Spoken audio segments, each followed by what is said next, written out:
AntiX 17.3 was just released. AntiX is a Debian-based Linux distribution. It is based on Debian stable. It's designed to be fast, minimal, lightweight. It is great for older machines, but it's also great for those of us running more modern equipment, for those of us that want to get the most speed, the most performance out of our machines.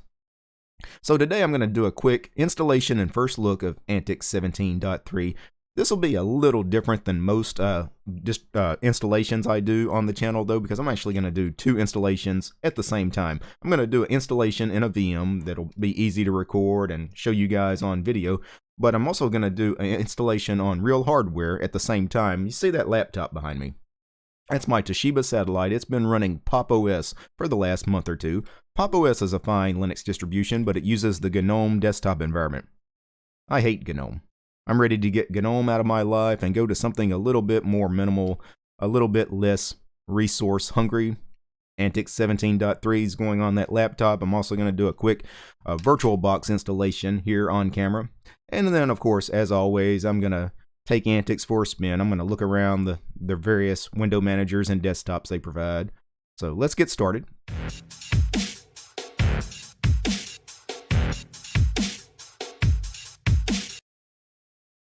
So first things first, let me go ahead and get the laptop installation started. So I've got the laptop rebooting with the USB key in it. Okay, let me go ahead and create a VM. I'm going to go ahead and fire up a VM here on camera. And let me get to a more appropriate layout for viewing the VMs here. Or in this case, just the one VM. Alright, so we have the options of both boot menus. AntiX 17.3, I guess that would boot us directly into a live environment. We have safe video mode, VirtualBox video, fail-safe boot, boot from hard disk, and of course mem test. I'm just going to go ahead and boot directly into a live environment. That is an interesting screen resolution there. Not sure why it keeps going back to that screen resolution here in VirtualBox. That is a little weird. Anyway, it did boot into a live environment. I'm going to do the same thing on the laptop. Anyway, it looks like it boots us directly into, this is probably ICE window manager. I'm assuming. I don't know. Not exactly sure what window manager they're using in the live environment. Could be a few different things. Might be icewm. Well, it says right here in the conky. Yep, rocks icewm. Anyway, we have an icon on the desktop that's easy to find. As far as the installation, it says you can choose between Debian stable, Debian stretch, Debian testing, which is, quote, for experts, and of course Debian SID, which is the unstable branch, which really should be for experts.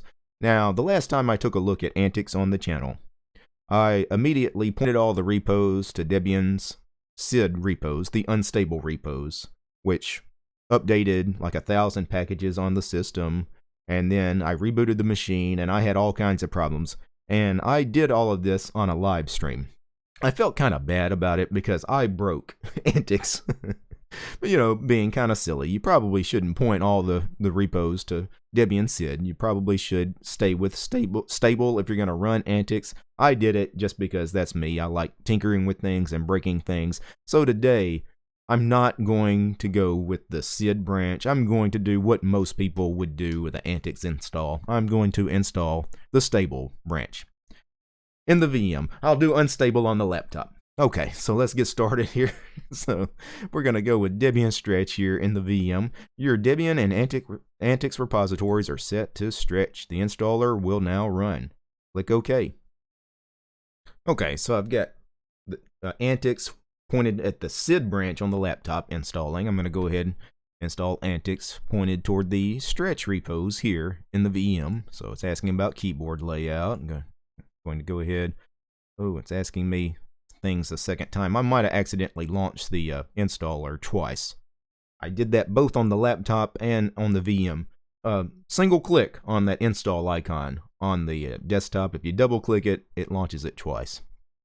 Alright, so terms of use, keyboard layout. Alright, disk for installation. I created a 15 gig VM here. I'm going to go ahead and let the VM So this 15 gig VM, I'm going to give the entire 15 gig hard drive to AntiX, so no partitioning needed. I'm just going to let it do its automatic partitioning. Said OK to format and use the entire disk. Yes. Click yes, and right, it's formatting. Created a swap partition, a root partition. This may take a few minutes. Been going for a couple of minutes on the laptop, so it'll probably take another couple of minutes here in the VM. I'll pause the video. Alright, so we've gotten to installing the bootloader on both the laptop and the VM. We're going to install grub on the master boot record. So I'm going to click next. I'm installing grub on the master boot record on both the real machine and the physical machine here. Please wait. Might take a couple of minutes to install grub. I'll pause the video. Alright, so we've got to the part where we need to pick a host name and a domain name. It suggests AntiX 1 for the host name and example.dom for the computer domain name. I'm just going to leave them the default, what they suggested. For this VM, there's no reason to change it. I don't plan on keeping this VM since I'm going to have a real installation of AntiX here in a few minutes as well. Alright, so locale, English US, has already been chosen. That's correct. The clock does not look correct. I think this is, nope. The time is not correct because the time zone is not correct. Okay, so I need America in the central time zone, so America, Chicago. Hopefully gets me the correct time. And then, well, I see, this is not actually the real time anyway. This is just an example of the format. I got you. See, it's the little things that trip me up. Sometimes it's not even the complicated stuff, it's the little things that mess you up. Alright, so I need to create a username. So in this VM, I'm going to create a user DT. I need to create a strong and complicated password for the user DT. So let me create a strong and complicated password. Confirm the strong and complicated password. We need a strong and complicated password for the root account as well. Alright. Do we want to auto log in? No, I created that strong and complicated password for privacy reasons. I want to be asked for a password to log in. Alright, and it looks like that we finished the installation. So if I click finish, do you want to reboot now? Let me finish the last couple of details on the laptop as well. I'm going to reboot both the laptop and the VM. And I have rebooted both the virtual machine and the laptop. The laptop has a grub menu. So does the VM, so installation completed just fine for both. Let me go ahead and log in to the VM. I'll go ahead and log in on the laptop as well, just to make sure everything is good on the laptop. Remember, I did the SID repos on the laptop, so I probably got a massive update that I've got to do on that machine, so I'm not going to do that on camera. Anyway, we're going to take a look at AntiX 17.3, the stable version anyway today. So F1 to toggle the sessions. So we have, for options of window manager sessions here, we have rocks fluxbox. We have space fluxbox. So the difference here is the rocks file manager with the fluxbox window manager, the space FM file manager with the fluxbox window manager. We also have a session just called fluxbox. Not sure what window manager or what file manager will be in that one. Anyway, we have rocks icewm space icewm and then just icewm. We have rocks jwm space jwm and then just jwm. We have herbstluftwm and back to rocks fluxbox. So I think the easiest one to take a look at would be icewm. For a file manager with icewm, I'm going to choose space icewm. I'm a little more familiar with space file manager rather than rocks, so I'm going to go ahead and log in. Alright, now we don't have VirtualBox guest editions installed out of the box. Let me see if I can get those up and running though. And trying to get the VirtualBox guest editions installed may be a futile effort. I'm sure I could probably do it, but it was costing me a little bit too much time. I couldn't, you know, it's difficult sometimes to get the VirtualBox guest editions installed on older Linux distros like Debian 9 and distros based on them. I didn't want to spend that much time, but I was able to get a little bit better screen resolution. This is like a 1028 kind of wide pixel resolution, and I've zoomed in so you can see the VM a little more. Also, for those of you following what's going on in the laptop, it is updating. There were 752 updates available because I pointed this thing to the SID repos. I probably should pay a little closer attention to what's going on over there, see what's installing, because it's asking a ton of questions about different config files that are being overwritten, etc., etc. Oh well, whatever happens, happens on the laptop. Let's focus on the VM. So, this of course is the ICE window manager. Nice wallpaper, standard wallpaper that they've been using with the little train station here. Nice, minimal, kind of conky, you know, classy conky. It includes some information about current screen resolution. It looks like I'm using an 1144 by 794 screen resolution. That's not bad. I can live with that. Sometimes you get those really small screen resolutions like 800 by 640. I can't record those because the screen is just so bunched up. 1144 is not bad. We've got some information about a disk. Our network here, the VM is on a wired connection, Ethernet. I'm using Wi-Fi on the laptop. By the way, Wi-Fi. I did not have internet out of the box on the laptop. So what I did is I went to the control center here in AntiX. And I went to network. And I went to connect wirelessly with WICD. I need to click the icon. Anyway, failed to run. Guess it's not set up to run here in this VM. It worked fine on the laptop though. I can't connect wirelessly anyway here in this VM. On my main production machine, I don't have Wi-Fi anyway. But you click on that and you find your connection. It'll scan and find, you know, all the available networks for you. You pick the right one. Of course, you're going to have to connect with your password.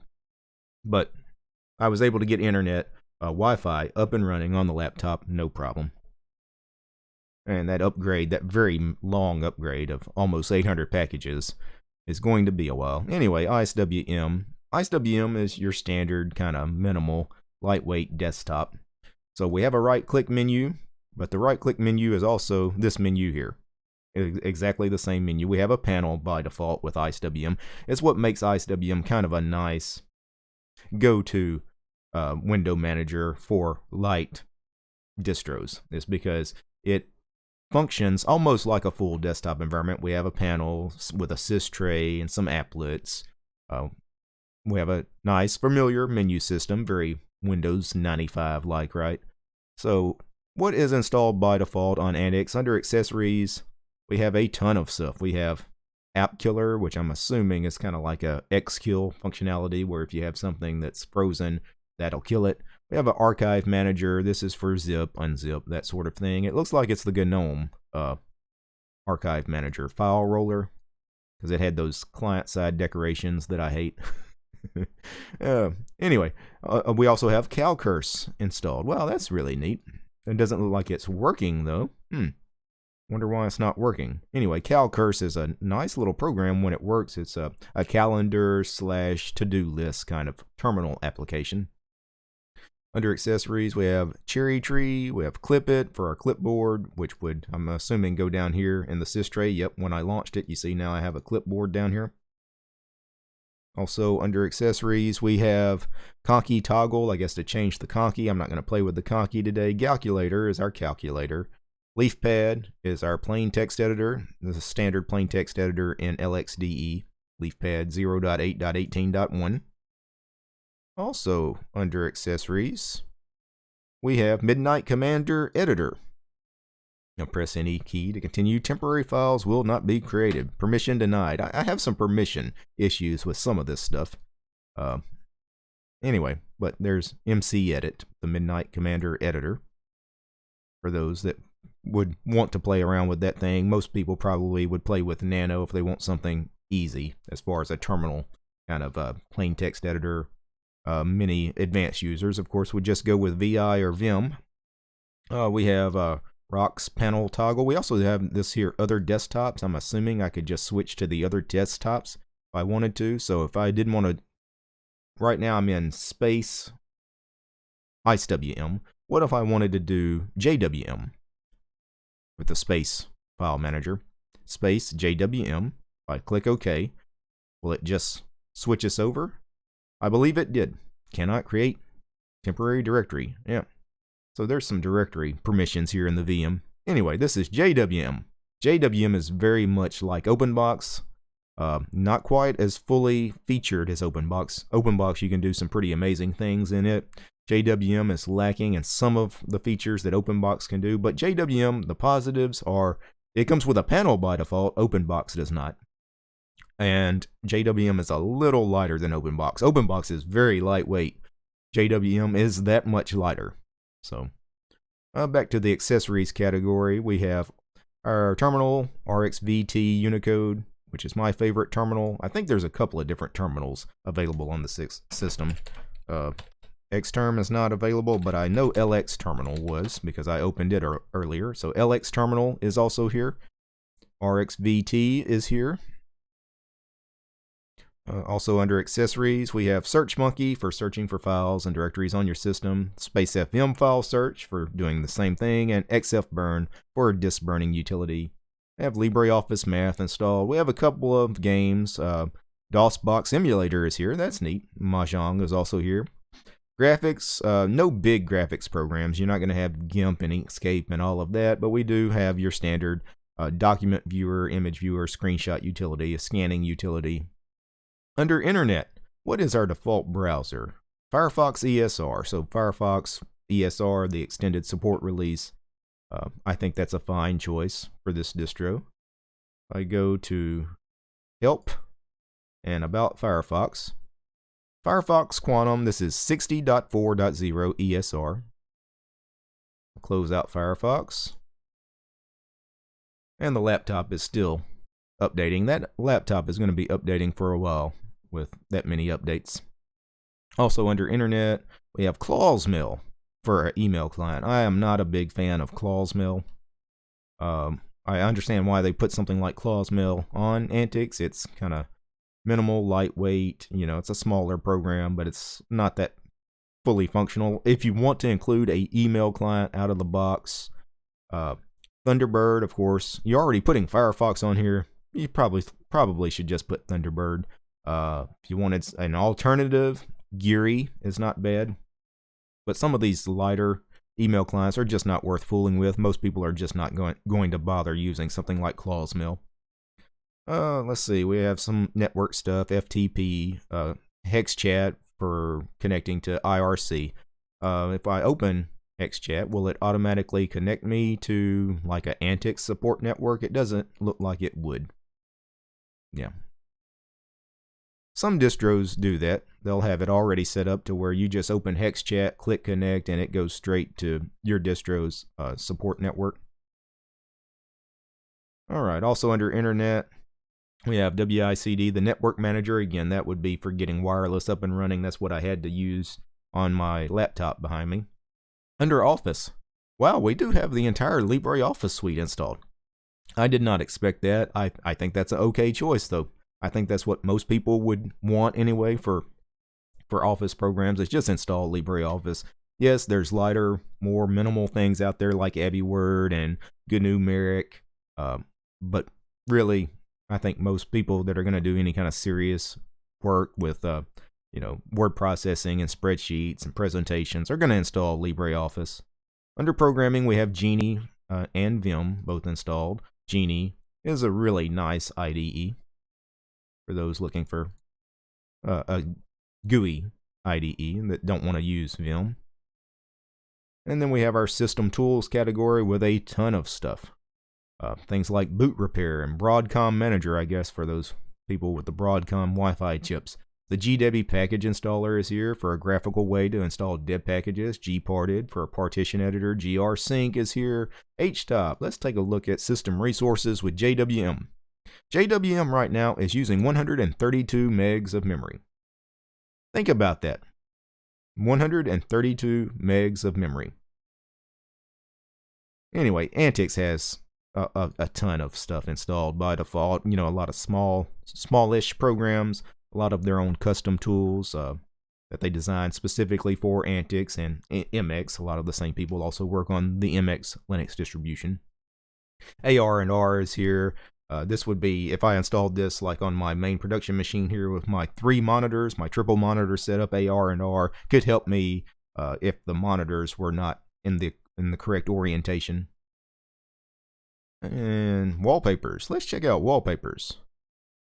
Let's see. Static, random, no, select picture. Is there image preview? There is. I'm just going to cycle through a few of these. Some of them don't have a preview though. The JPEGs do, the pings do not. And that's a nice picture of a dog. Yeah, I like that. Yeah, that's kind of neat. Actually, some pretty good stuff. Tux kids, I like that. Yeah, if I wanted to change to something, you know what? That's pretty minimal and classy. I like things that are not too busy, don't have a lot of colors going on. And when I click apply, it didn't change. It changed behind the conky. That's interesting. You know what? Let's change to a different window manager. AntiX has 4 or 5 different window managers installed by default. You have a ton of stuff to choose from when it's your login manager. It's because you also have sessions depending on what file manager you want to use, depending on whether you want to use the ROX file manager or the Space FM file manager. I'm going to go to the accessories category, other desktops again. We've checked out icewm, JWM, fluxbox. I'm going to skip. You guys know fluxbox. But this is the more interesting of the bunch. herbstluftwm. Let's switch over to that. And I did not switch. Was that not working? Let's try that one more time. So other desktops. herbstluft. I didn't have the radio button clicked, so that was the problem. All right. So this is herbstluftwm. This is great, and it by default it throws up a couple of different windows. One of them, let's cancel that, is telling me to read the manual. The mod key is the Windows key here in herbstluft. That's really what I need to know. I need to know that the mod key is the super key, the Windows key, so mod enter probably gets me a terminal, and it does. Mod enter again gets me a second terminal. The mod shift C, does it close? It does. So I could live in herbstluft just knowing how to open a terminal and how to close windows on the screen. So mod 2 would get me to the second workspace, mod 3, yeah, back to mod 1 to get me to the first workspace. So I wonder why it is not doing a full screen window when I just opened one window. That's kind of strange. I think conky is causing me some problems here in herbstluft. How about kill all conky? Yep, I killed the conky. Now it's acting in a more suitable manner. So conky is no longer on the screen. Conky was occupying half the space. It was functioning as a tiling window, and it shouldn't be. You should set rules for conky not to be a part of that tiling procedure. So now shift enter or a super enter gets me a window full screen, and then the next one I open occupies half the space below, and then the next one occupies a third of the space. We keep splitting it evenly. Anyway, that's herbstluft. How do I quit herbstluft? I'm just a guess. Super shift Q for quit, and it does. Will it get me back to a login manager? It does, and of course F11. I could cycle through the various window managers to choose from. Now, very quickly, I do need to check on the laptop. Make sure it's going. Yeah, it's still updating just fine, so no issues. I would love to give you guys an update on how the SID update goes. Updating AntiX to use the SID repos on my laptop. Maybe we'll discuss that on a future video. I bet it goes all right. Again, the last time I did that, the first time I ever looked at AntiX on the channel, I got to apologize to Dolphin Oracle and all the guys that work on AntiX, because I did a live stream. I'm running AntiX, showing everybody AntiX, and it completely freezes up on me. And it was my fault. I updated to the SID repos and tried to do it live streaming, And I hope I didn't throw any shade on AntiX for that, because I thought it was a great distro. I lived in AntiX for 2 weeks, by the way, on my main production machine, back when I had made that live stream several months back. So fantastic distro. I love the distro. I just hate that that live stream was such a crash and burn. Anyway, before I go, this show was made possible by Ansem, Carlos, Chris, Leo, Rob, and Tony. They are the producers of the show. They are my highest tiered patrons over on Patreon. The show is also brought to you by all those fine ladies and gentlemen. All those names on the screen, they are the supporters of this channel. If you would like to support my work, please support me over on Patreon. You will find me at DistroTube over on Patreon. Peace, guys.